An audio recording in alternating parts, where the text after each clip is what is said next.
Hello दोस्तों, आपके लिए मैं एक न्यू एक्सरसाइज स्टार्ट करने जा रहा हूं क्योंकि हमने अभी लास्ट वीडियो में से एक्सरसाइज 2 कंप्लीट कर ली थी। इसके बाद में हम इस एक्सरसाइज को स्टार्ट करने जा रहे हैं। इंटीग्रेशन 7.1 है। 7.1 में इसको एक्सरसाइज को पढ़ने से पहले आपको इनके फॉर्मूले याद होने चाहिए, और इस फॉर्मूले याद करने के लिए आप अगर चाहो तो इस फॉर्मूले याद के लिए अलग से वीडियो बना देता हूँ। अब उसके बाद में हम इसका क्वेश्चन नंबर 1 है। इसको क्वेश्चन नंबर 1 को करने से पहले आपको क्या करना पड़ेगा कि आपको हम जो भी फॉर्मूले हैं उनको याद रखना पड़ेगा। अब अगर आपको याद नहीं है तो फिर भी हम आपको इस एक्सरसाइज में जैसे जैसे क्वेश्चन करवाएंगे वैसे वैसे फॉर्मूले भी बताते जाएंगे कि इंटीग्रेशन क्या होता है। कि इंटीग्रेशन करने से पहले आपको देखो एक चीज़ का ध्यान होना चाहिए कि जैसे कि यहाँ पे इंटीग्रेशन का एक फर्स्ट फार्मूला होता है dx। इसका इंटीग्रेशन करेंगे तो क्या होगा, तो इसका इंटीग्रेशन करने के लिए क्योंकि हमको क्या करना पड़ेगा कि आगे यदि कहीं पर आगे अभी भी वैल्यू नहीं दे रखी है तो हमको यहाँ पे 1 मान लेना पड़ेगा। ठीक है, 1 मानने के बाद में यदि 1 का यदि dx के साथ इंटीग्रेशन करते हैं तो इसकी वैल्यू x हो जाती है। ठीक है, यदि यहाँ पे अगर x दे रखा है तो यदि देखो यहाँ पे x और dx करना है तो यहाँ पे क्या करना है कि आपको एक फॉर्मूला याद रखना है कि जब किसी से x की पावर n और dx यदि इसका इंटीग्रेशन करना है तो हमको क्या करना पड़ेगा कि इसका फॉर्मूला होता है x की पावर n, जो यहाँ n है उसमें 1 ऐड कर देना है और अपॉन में n+1 इसमें इसका डिवाइड कर देना है। और ये क्या होगी, इंटीग्रेशन एक अनिश्चित समाकलन है या डिसकंटिन्यूअस इंटीग्रेशन है, तो इसलिए हमें क्या करना पड़ेगा लास्ट में इसमें c ऐड कर देना है। जब भी डिसकंटिन्यूअस इंटीग्रेशन करते हो, अनिश्चित समाकलन करते हो, तो आपको क्या करना होगा लास्ट में c ऐड कर देना है। यदि आप c ऐड नहीं करते हो तो ये क्वेश्चन आपका गलत हो सकता है, इसलिए आपको लास्ट में c ऐड कर देना है। अब इस क्वेश्चन के अकॉर्डिंग देखो इसमें अकॉर्डिंग इस क्वेश्चन को करने के लिए एक फॉर्मूला ये भी याद होना चाहिए कि साइन एक्स का फॉर्मूला क्या होता है, साइन एक्स का इंटीग्रेशन क्या होता है। जैसे कि हमने समाकलन में पढ़ा कि डी अपॉन डी एक्स क्या था, साइन एक्स का इंटीग्रेशन। साइन एक्स का इंटीग्रेशन आप में देखना, साइन एक्स का यदि डिफ्रेंशिएशन करेंगे तो डिफ्रेंशिएशन करने पर हमें वैल्यू कॉस एक्स प्राप्त हो रही थी, और उसके बाद यदि हम डी अपॉन डी एक्स यदि कॉस एक्स का इंटीग्रेशन करते हैं तो माइनस में वैल्यू देता है कॉस। और एक तरीके से जब भी डिफ्रेंशिएशन करोगे तो कॉस हमेशा साइन को माइनस में कर देता है, और यहाँ पे ये कॉस है। यदि साइन का इंटीग्रेशन करोगे, जैसे कि एक तरीके से मान लो कि डिफ्रेंशिएशन हमेशा कॉस को सपोर्ट करता है और इंटीग्रेशन हमेशा साइन को सपोर्ट करता है। जैसे कि हमें यहाँ पे sine d upon d x sine x का इंटीग्रेशन निकालने के लिए यहाँ पे डिफरेंशिएशन करना है कि साइन एक्स का डिफरेंस करते हैं तो कॉस एक्स। देखिए ये एक तरीके से इसको बेईमान आदमी, एक ईमानदार आदमी समझ लो, ये एक बेईमान आदमी है। ठीक है, कॉस एक्स एक बेईमान आदमी है और साइन एक्स एक ईमानदार आदमी है। तो जब भी अब अगर डिफरेंशिएशन करोगे तो साइन हमेशा कॉस को पॉजिटिव रखेगा, और यदि कॉस एक बेईमान आदमी है तो यदि कॉस का इंटीग्रेशन करते हैं तो ये साइन को माइनस में पटक देता है। अब देखो यहाँ पे डिफरेंशिएशन कर रहे हैं तो ये इसका क्या कर रहा है, इसके बदला लेना चाह रहा है, तो साइन को सपोर्ट हमेशा इंटीग्रेशन में मिलता है। तो साइन हमेशा क्या करता है, यदि अब साइन को बदला लेना है तो ये क्या करेगा, इंटीग्रेशन जब भी करते हैं तो यहाँ पे कॉस को ये माइनस कर देता है, क्योंकि इसको बदला लेना है। जैसे कि इसने साइन के साथ किया कि कॉस में इसको माइनस कर दिया, तो इसलिए इसने क्या किया कि बदला लेने के लिए इंटीग्रेशन में इसको माइनस कर दिया। ठीक है, तो ये फॉर्मूला हो गया। अब इस क्वेश्चन को करते हैं, देखो। और एक चीज़ याद रखनी है कि जब भी कोई, जैसे कि ये x है ना, x है और यहाँ पे कुछ भी वैल्यू दे रखी हो, यहाँ पे x की वैल्यू कुछ भी दे रखी हो, आपको तो x ही ट्रीट करना है। और तो आपको बता दिया कि मैंने x का इंटीग्रेशन क्या होता है, ये फॉर्मूला होता है x की power n+1 upon n+1 plus c। ठीक है, तो इसका फॉर्मूला अब इस क्वेश्चन को करते हैं। इस क्वेश्चन को करने के लिए क्या करना पड़ेगा, देखो साइन टू एक्स का x, इस sine two x equal to क्या मान लेते हैं, y मान लेते हैं। इसको dx के रेस्पेक्ट इंटीग्रेशन कर देते हैं, तो इसका इंटीग्रेशन क्या हो जाएगा कि साइन का क्या हो जाएगा, कॉस हो जाएगा। जैसे कि आपको अब ये फॉर्मूला बताया कि माइनस में कॉस होएगा, को क्या मानते हैं, कॉस। और ये वैल्यू दे रखी है, इसको हमें अभी इसको एक बार तो एक्स के रूप में मान लेना है, और फिर उसके बाद में पॉइंट डॉट लगा देना है। फिर हमको क्या करना है कि ये 2x बचा है, 2x का दोबारा इंटीग्रेशन करना पड़ेगा। तो इंटीग्रेशन करने के लिए हमें क्या करना पड़ेगा, माइनस कॉस 2x, ठीक है।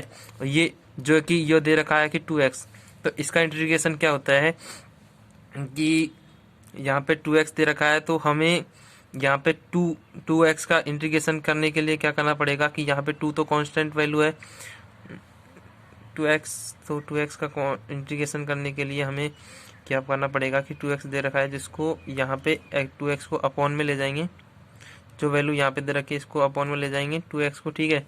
और x का यहाँ पे x को इसको इंटीग्रेशन करने के बाद में इसमें ये रूल होता है कि जब भी मतलब कि आपको ये वैल्यू दे रखी है, ठीक है, इसको कैंसिल करो, कि यहाँ पे ये दे रखा है साइन 2x है, तो इसमें क्या करना होता है कि जब भी इसका इस वैल्यू का यदि इंटीग्रेशन कर लेते हैं तो उसके बाद में जो वैल्यू बचती है ना, इसका क्या कर देते हैं, डिफरेंशिएशन, मतलब कि अवकलन कर देते हैं।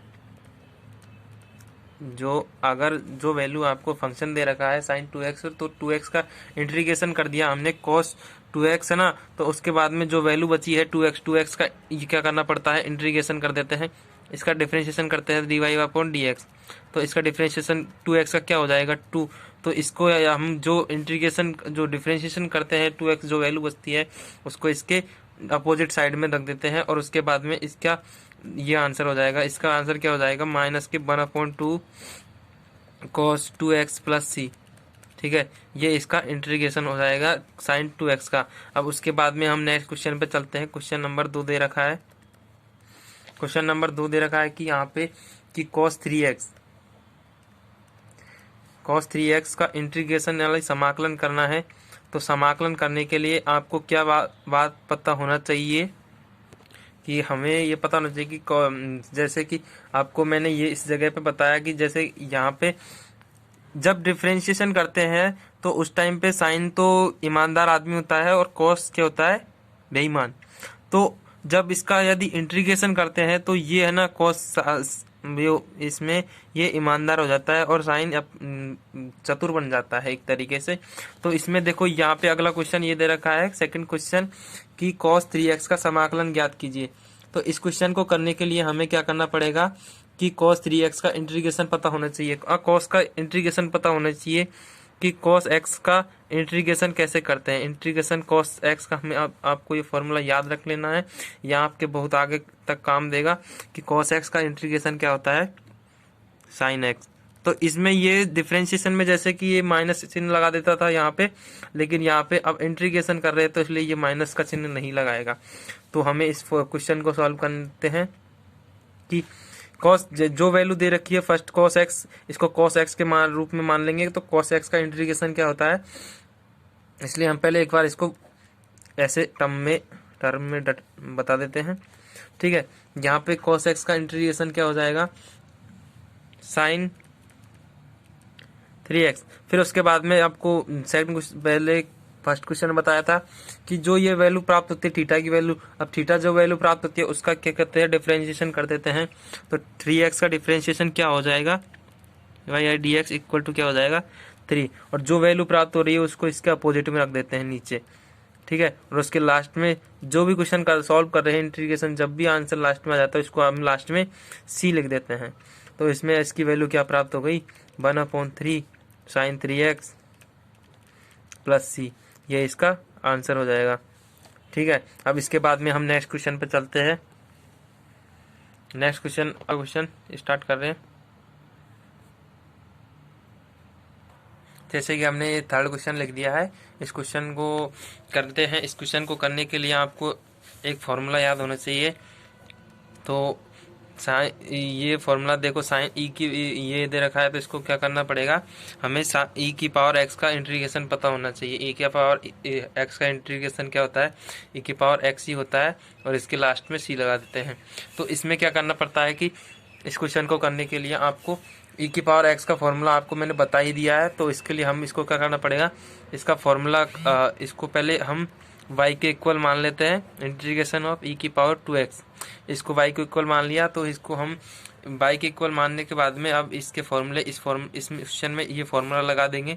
e की पावर x को, इसका फॉर्मूला क्या हो जाएगा, e की पावर 2x ही हो जाएगा। और आपको मैंने पहले ही बताया कि जो भी n मतलब जो वैल्यू ये होती है, इसका क्या कर देते हैं, डिफरेंशिएशन करते हैं। तो ये कोई यहाँ पे 2x है, इसका डिफरेंशिएशन कर देंगे। 2x का डिफरेंशिएशन क्या हो जाएगा, 2 हो जाएगा। तो यहाँ पे जो जो वैल्यू डिफरेंशिएशन में प्राप्त हुई उसको नीचे अपोजिट में रख देते हैं, प्लस सी, जो ये इसका आंसर हो जाएगा। इसको ये एक सबसे बेसिक चीज़ है। इस बेसिक चीज़ में ये फॉर्मूले आपको जो बता रहा हूँ, जैसे जैसे आप इन फॉर्मूलों को याद कर लीजिए। ठीक है, अब हम ये इसका फॉर्मूला, इसका ये आंसर आ गया। e की पावर 2x का इंटीग्रेशन दोबारा बता देते हैं, क्योंकि e की पावर x का फॉर्मूला होता है e की पावर x प्लस सी। पर यहाँ पे अब हमें क्या करना है कि इसको y के इक्वल मानते हैं। फिर उसके बाद में फर्स्ट में क्या करना है कि इस क्वेश्चन में जो दे रखा है e को इसके फॉर्मूले रखेंगे। तो e की पावर x का फॉर्मूला होता है e की पावर x को ऐसे कैसे रख दिया, x जो x है इसको हम यहाँ पे दे रखा है 2x, x की वैल्यू मान लेते हैं एक बार, x बराबर 2x है। तो हमें जो वैल्यू प्राप्त हो रही है, जो जैसे कि इस क्वेश्चन में दे रखा है ना, ये फॉर्मूला है। तो हमें डिफरेंशिएशन प्राप्त करने के लिए क्या करना पड़ेगा, पहले इसका इंटीग्रेशन कर देते हैं। इंटीग्रेशन इसका सेम होगा, जो x प्राप्त हुआ है, इस जैसे कि x है यहाँ पे, तो x में यदि x का जो वैल्यू प्राप्त हुई है, इसका क्या कर देते हैं, डिफरेंशिएशन कर देते हैं। तो x है, x का क्या होगा, x 1 हो जाएगा। तो यहाँ पे हमें x की वैल्यू 1 रखने की कोई ज़रूरत नहीं होती, इसलिए मैंने इसको दिखा नहीं रखा है, इसलिए हमें डायरेक्ट लिख देते हैं e की पावर x प्लस सी। तो इस क्वेश्चन में दे रखा है कि e की पावर 2x है, तो यहाँ पे 2 है, तो 2 को तो लिखना ज़रूरी है, क्योंकि 2x का डिफरेंशिएशन क्या हो जाता है, 2 हो जाता है। तो हमें ये इस हिसाब से ये क्वेश्चन करना पड़ता है। अब उसके बाद में हम नेक्स्ट क्वेश्चन पे चलते हैं, क्वेश्चन नंबर 4। क्वेश्चन नंबर 4 दे रखा है a+ax प्लस b का होल स्क्वायर। तो इसका क्या करना है, समाकलन याद करना है। समाकलन याद कीजिए, ठीक है। तो इस क्वेश्चन को करने के लिए हमें क्या करना पड़ेगा, इस क्वेश्चन को करने से पहले हमें एक इसका लॉजिक पता होना चाहिए। इस क्वेश्चन को करने के लिए हमें क्या करना पड़ेगा कि यहाँ पे देखो ax प्लस b का होल स्क्वायर दे रखा है। तो इसमें एक तरीके से देखो, तो इसको a मान लेते हैं, ये b दे रखा है ना, यहाँ पे प्लस का निशान है, और ये तो ये इसका फॉर्मूला हमें पता होना चाहिए, a प्लस b का होल स्क्वायर क्या होता है। तो इसका क्वेश्चन को करने के लिए हमें क्या करना पड़ेगा, इसका फॉर्मूला पता होना चाहिए। या चलो हम आपको दूसरी तरीके से करवा देते हैं इस क्वेश्चन को। इसको करने के लिए हमें क्या करना पड़ेगा, देखो कि जो फॉर्मूला दे रखा है, जैसे कि हम पहले भी कर रहे हैं, इसको y के रूप में मान लेते हैं, ax प्लस b का होल स्क्वायर, ठीक है। इसको y में रूप में मान लेते हैं। इसका यदि इंटीग्रेशन कर देते हैं तो कैसे होगा इंटीग्रेशन इसका, जैसे कि यहाँ पे देखो, इसको पूरे फॉर्मूले, इसको हमें क्या मान लेता है, x मान लेते हैं इस क्वेश्चन में, कि जो वैल्यू दे रखी है इसको पूरे को x मान लेते हैं, ठीक है। तो यहाँ पे x मान लिया, तो x यहाँ पे स्क्वायर दे रखा है, तो क्या हो जाएगा, x स्क्वायर हो जाएगा। अब x स्क्वायर का इंटीग्रेशन आपको मैं पहले बता चुका हूँ। x स्क्वायर का इंटीग्रेशन करने के लिए क्या करना पड़ेगा, आपको ये फॉर्मूला पता होना चाहिए, x nx dx। इसका इंटीग्रेशन क्या होता है, x की power n plus 1 upon n plus 1 इसका dx, ठीक है। तो इसमें इस फॉर्मूले को लगा देंगे यहाँ पे। तो यहाँ पे इसका फॉर्मूला क्या हो जाएगा, ax प्लस v का, यहाँ पे 2 दे रखा है, तो 2 में यदि एक देख इस घात इसकी n की पावर 1 है, तो इसमें n की पावर 1 में एक ऐड कर दूंगे, ऐड कर दो, एक इसमें नीचे ऐड कर देते हैं, तो क्या हो जाएगा 3 अपॉन, यहाँ पे जो 1 दे रखा है इसको अपॉन में ले जाएंगे, तो क्या हो जाएगा 3, ठीक है। उसके बाद में हमें क्या करना पड़ेगा, जो वैल्यू ये x की हमने एक बार x का स्क्वायर कर लिया, इंटीग्रेशन कर लिया, तो इसके बाद में हम जो ये वैल्यू बची है ax प्लस b की, यहाँ पे ax प्लस b का v इंटीग्रेशन करना पड़ेगा। ax प्लस b का इंटीग्रेशन का आपको पहले बता चुका हूँ कि क्या करना पड़ता है कि जो वैल्यू प्राप्त होती है, ये वैल्यू प्राप्त बची है, तो इसका क्या कर देते हैं, हम डिफरेंशिएशन कर देते हैं। उसी प्रकार से ax प्लस b दे रखा है ना, इसका भी क्या कर देते हैं, हम डिफरेंशिएशन कर देते हैं ax प्लस b। तो इसका यदि हम डिफरेंशिएशन करेंगे तो इसका डिफरेंशिएशन क्या होगा, क्योंकि b वैल्यू क्या है, कांस्टेंट वैल्यू है, तो इसका 0 हो जाएगा, और ax का इसका क्या इंटीग्रेशन डिफरेंशिएशन क्या बचेगा, ओनली a बचेगा, क्योंकि x का डिफरेंशिएशन क्या हो जाता है, एक्स का डिफरेंशिएशन क्या हो जाता है, 1 हो जाता है। और जैसे कि डी एक्स, ठीक है, यहाँ पे v दे रखा है, तो जैसे इस ये कांस्टेंट है तो कांस्टेंट का क्या हो जाएगा 0, प्लस x का क्या हो जाएगा 1, और यहाँ पे a बचेगा तो इसकी वैल्यू क्या हो जाएगी a। तो हमें क्या करना पड़ेगा, इसमें इसकी वैल्यू यहाँ पे रख देंगे y इक्वल टू 1/3 तो है ही, इसमें a बचा है तो a को यहाँ पे रख देंगे। उसके बाद में ax प्लस v का क्यूब प्लस c, ये इसका आंसर हो जाएगा। ठीक है, अब उसके बाद में हम नेक्स्ट क्वेश्चन पे चलते हैं। नेक्स्ट क्वेश्चन को करने से पहले एक चीज आपको याद रख लेनी है, जैसे कि अब इस क्वेश्चन का आंसर ये आ गया y इक्वल टू 1/3